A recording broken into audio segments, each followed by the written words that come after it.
नोंथांनिसिम मोनसे जोबोद गोजोनथाव खौरां बेनो जाहैबाय जोंहा सिक्किमनि नैबे गेंटकआवहाय जोंनि बर'निनो मोनसे लज एबा मोनसे हटेल बिराद मोजां दङ। गोजोनथाव खौरां सिक्किम रायजो दावबायनो थांनाय सुबुंफोरनि थाखाय आसामनिफ्राय सिक्किम दावबायनो थांनाय सुबुंफोरा गोनो गोथो आरो जिंगा सिनांगौ गैया।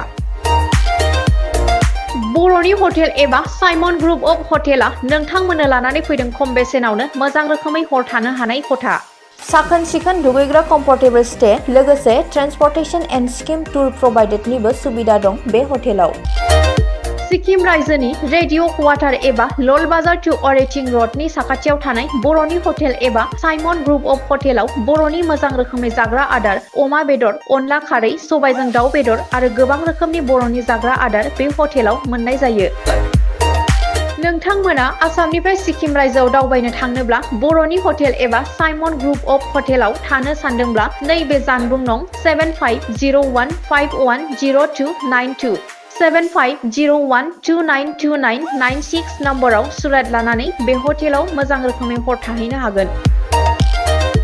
नोंथांनिसिम मोनसे जोबोद गोजोनथाव खौरां बेनो जाहैबाय जोंहा सिक्किमनि नैबे गेंटकआवहाय जोंनि बर'निनो मोनसे लज एबा मोनसे हटेल बिराद मोजां दङ। दा जोंबो बेयावनो थाफैदों।